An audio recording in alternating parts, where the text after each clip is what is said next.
This is a brand new Specialized Roubaix SL8, and in this video I'll give you all the details on this new endurance bike, which is now 20 years old. And yes, I know the new bike looks almost the same as the old bike, doesn't it? But there are quite a few changes underneath the skin. We have version 3 of the Future Shock, a frame that's both lighter and more aero, but my two favourite improvements over the old bike are mudguard mounts, or fender mounts if you're watching in the US, and tyre clearance. So the old bike maxed out at 32 or 33. This one now takes up to a 40mm wide tyre. So plenty of option to fit the wide rubber you want, and that's a really good move because I see more people buying gravel bikes that are actually fitting fat, slick tyres too. So loads to talk about, let's dive into all the changes. I'm going to bring in John, the road and gravel product manager, and I'll start by asking him what were the main areas of the old bike they tried to improve on. Before we figured out what areas we wanted to improve, we really dug in, as we do with any project, and we do the research, talking to riders, talking to retailers, talking to our Pro Tour teams that use the product, and really figure out what are the aspects of the bike that they want to see better. Some of the aspects that we heard loud and clear from a lot of riders and a lot of retailers was, one, it was the Future Shock wanted to be improved. People enjoyed it. There were some features that wanted to be improved. The other one, riders wanted more capability out of the bike. You know, the last few years has been this transition into gravel, and a lot of riders are trying to figure out, well, what bike should I ride? Should I ride a gravel bike? Should I ride a road bike? And riders were asking for an endurance road bike, but they wanted more tire clearance out of the bike just for that occasion that they might put a bigger tire. They were also asking us, especially for riders in the UK, hey, can we put some mudguards on this, Yes. on this all-new Roubaix? So that was some of the features, but the main focus really was on the Future Shock. Okay. And we wanted to bring in a lot of improvements to it. It was already a proven platform and a proven technology that riders really enjoy, but there were some key areas that we wanted to improve. One of them is durability. I want to make sure that it would last any sort of weather and for a long time. The other one is serviceability. So in the case of riders being able to service the Future Shock, or bike shops being able to service the Future Shock, so less downtime. Okay. And then the last is tunability. Riders really wanted to just start changing the tune, just similar to what we do on mountain bikes, where riders are really fine tuning. And the last piece, riders wanted to get the same feeling. We noticed that not all riders had the same sensation of the Future Shock. Some riders were getting more sag, some other riders were getting less sag. Is the Roubaix platform and category still a popular bike for you, as like the tarmac gets ever better in terms of comfort and compliance and wide tyres, and a Diverge obviously from the other side becoming more capable? Is a Roubaix being squeezed, pinched by two bikes? No, I think riders are still seeking for an endurance bike. I think we're very fortunate to be able to create this endurance bike that still makes you feel fast. I mean, you're on the ride today, and you started on the fast group this morning, and I'm sure everyone was going as hard and fast as you could. They were, definitely, yeah. So it still gives you that sensation, right? And I think we're very lucky that we're in an industry where we can ride what the top level pros are riding, right? But a lot of times we realize, like, well, maybe that top level bike from a Pro Tour, maybe that's not the right bike for me. Maybe I want to do something longer, something that at the end of the ride I'm fresher, or I can go a longer distance. And this is where the Roubaix comes in. It just allows you to go further and fresher without having to put 15, 20 hours a week to get that fitness that you would on a race bike. Yeah. I mean, these cobbles here aren't Belgian, French cobbles, they're Portuguese. Yeah. And it's September. This is a bike you normally launch for Spring Classics, after the race is named after, but you haven't. You transitioned to late autumn or late summer. Is that a shift away from the racing focus the bike always had to something else? No, I mean, this is still a maiden racing bike. It's still going to be raced under some of our pro riders. It just happens to be, lined up with our product development. Okay. And this is when we were able to come out with the bike. We also see the opportunity for riders to race this at different events. In the USA, we have some events that are very popular that have mixed terrain surface, and we can see something like this being raced there.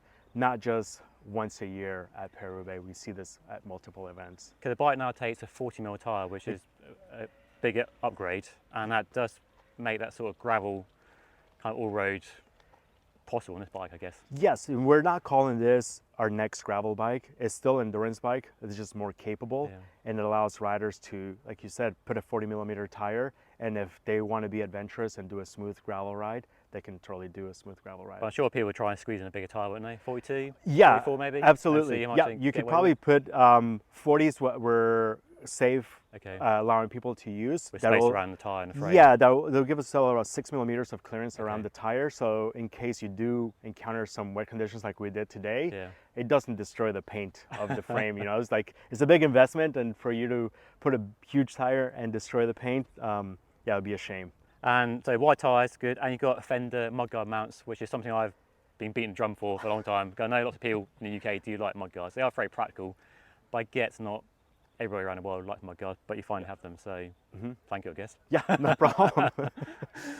So mudguards, wide tyres, and then the future shocks being upgraded, and then the Parve seat post and the drop seat clamp, is that the same as the previous generation? It looks very similar. Yeah, so we're calling this our aftershock technology. I like it. And this is very much similar carryover from the previous generation. Okay. The biggest thing is having the lower seat stays, and what that gives us is a more aero performance. Okay. One of the features that gives us more aero performance. I was sort of kind of imagining coming to launch, you might have some sort of diverge STR future shock in the back here, but nothing like that, like a mini future shock. No, I mean, that's been discussed in our product development, but for what the rider is looking after, we want to simplify the bike as much as possible.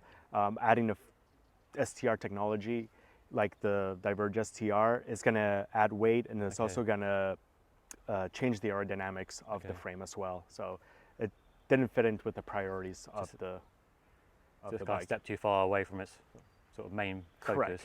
But we don't have the same aero we have in the SL8. We don't. Like the head tube and the handlebar and. Correct, and a lot of it has to do with wanting to have the performance attributes that the endurance rider is going to look after, whereas the tarmac rider is going to look after every single speed that they can gain. This endurance rider, the number one focus is going to be on comfort, confidence, safety, and carrying over speed over rough terrain. Okay. We've seen a lot of bikes go to like full internal cable routing at the front, even on endurance bike, the Canyon has full internal cable routing. Is that not something you felt was needed? I know you can't with the future shock as it is now, but that's not something that feels right for this bike. Yeah, we went back, we looked into that, and we went into like kind of the hierarchy of our priorities for the project, and we came back like if we put internal cable routing, then we have to go away with the future shock, and we feel that's a huge technology that riders appreciate just because it allows them to go farther and faster and further. And it also actually gives us a lot of performance on the road. The future shock, because it's actually a suspension element, allows for the wheel to get over the bumps a lot faster than you would with a fully rigid bike. And it also allows you to track on descents because it keeps the wheel on the ground. So interestingly enough, we were just at Quickstep a week ago. We were testing with the riders there, and they were saying how when they ride over the cobbles, they can feel the wheel actually track over each cobble, whereas on a non-future shock bike, they feel the bike skipping over the cobbles. And this allows them to, if they need to change direction because the rider falls off in front of them, they can actually change direction. So we might still see this bike being raced at Yeah, we might still see some of the riders choosing, depending on the role of the team and also the conditions, we might still see some of the riders still using the bike, absolutely. Have you done any testing in-house against rivals like Synapse and Defy and Enduro to see how it compares? Yes, yeah, so we did a test in Morgan Hill with our ride science team where we had a rider roll down a ramp at 30 kilometers per hour, hitting a series of bumps. They were all 22 millimeters in height, square edge, and it replicates a pothole or a normal size obstacle you would see normally on the road. And we see that the amount of deflection that you see to the hand, so the acceleration that you see on the wheel compared to what you see on the hands, is 53% less than what you would see with our other competitors. That's a lot, isn't it? Yeah. And that's going to benefit normal cyclists more than kind of a few watts of aero. saving probably. Absolutely, yeah. Riding at normal speeds. I mean, we introduced this idea of suspending the rider back in 2016 with the first Roubaix with Future Shock, where we really understood that having actual compliance, meaning the axle moves and up and down trajectory, versus having splay compliance, meaning the fork bends backwards and forward, like a traditional bike would get some suspension, not only gives us some comfort, but also gives us more speed over the bump. Whereas when you hit a bump with a normal fork, the fork has to splay backwards and the wheel has to travel backwards. It actually pushes you back and then the wheel goes over the bump. And with the Future Shock technology, the wheel actually goes over the bump and then continues forward. Okay. You know, we added all these features to the bike. Added a top 2 mount on here just because it's very important to make sure that we don't strap any bags around the Future Shock. This is a sealing element, so we want to make sure we don't ruin the boot around it. We also added a down tube water bottle mount, just for those riders who are going extra long. And then we also added the fenders. We added all these features to it, yet we were able to reduce weight out of the frame. So the 12-hour frame is around 50 grams less than the previous generation Roubaix, which is around 828 grams for this. And then we also added some aero features like the deeper shaping on the fork, the lower seat stays, and that allows us to gain 1 count of less aero drag, which is about 4 watts faster than the previous generation. While that may not seem like a lot, if you do that over 100K, it's 11 seconds faster than the previous generation. Or if you do it in miles, 100 miles, it's 17 seconds faster than the previous generation. Quite a bit of time, isn't it? Yeah. So this is by far the fastest endurance road bike in the market, and we know that it is the smoothest road bike, period. So one of the main things that we wanted to improve was durability of the Future Shock. And so what we did is we added additional, I don't say additional sealing, but we improved the sealing that was there. And a lot of that came from the boot, which is not on here, but that's one of the few places that you can actually see on the outside of the bike. So we improved the sealing at the top of the boot and the bottom of the boot, and we increased the wall thickness on the boot. All because if the boot gets damaged and you get material inside the Future Shock or water, it very quickly would need to be serviced. And that was something that the prior Future Shock was not easy to do.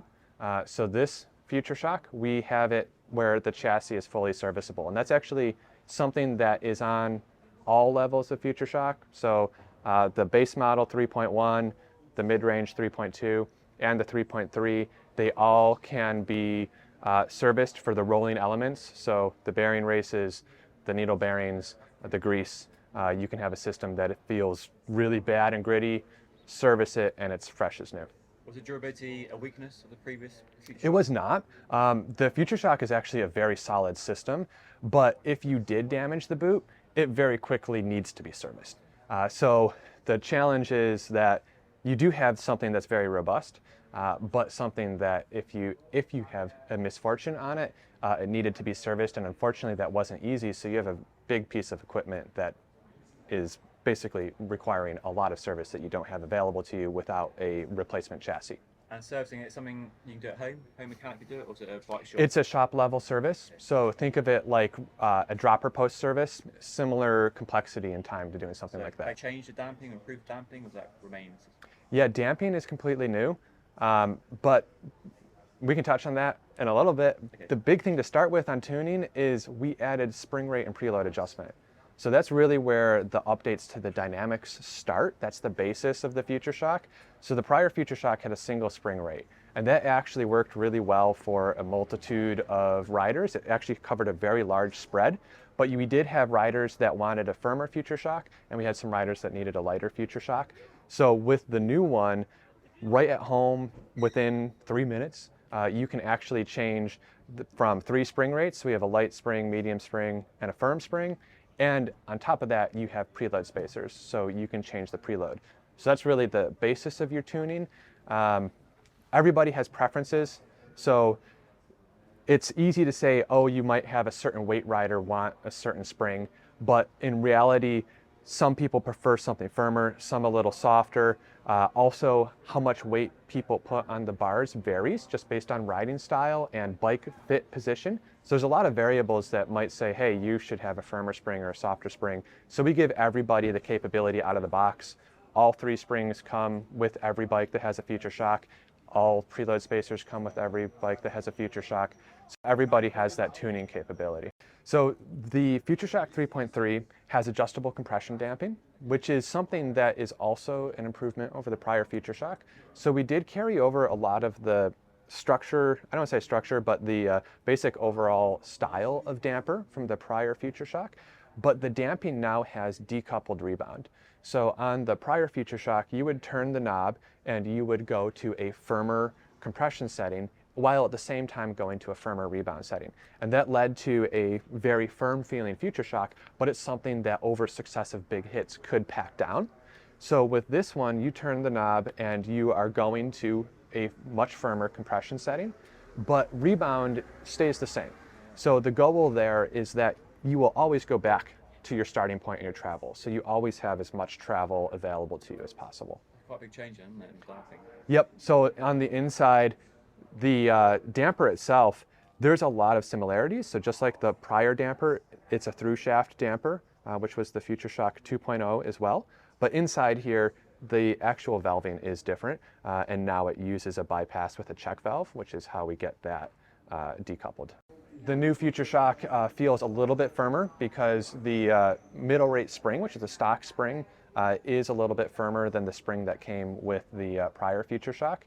So just like right out of the box, it'll feel a little bit firmer. And then the damping does feel different because that rebound isn't changing as you turn your knob. The new Future Shock is fully backwards compatible. So if you do have any Future Shock bike, all the way back to 2016 when we first brought the Future Shock out, it is fully backwards compatible. So anybody out there with an old Future Shock bike, if they want to upgrade, they can get the new Future Shock. We wanted to do that because this is a Future Shock specific technology. It's part that defines the bike, and it was definitely a responsible thing to do to make sure that we are fully supporting these bikes all the way back from day one.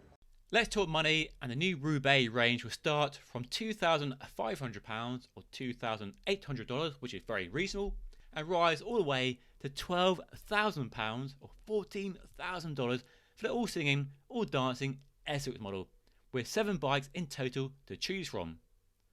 I was on an SL8 Expert costing £6,000, equipped with SRAM Rival Access Group Set, carbon fibre Terra wheels, and the Future Shock 3.2 upgraded to a 3.3 model, which gets the adjuster dial, which I don't think personally you really need.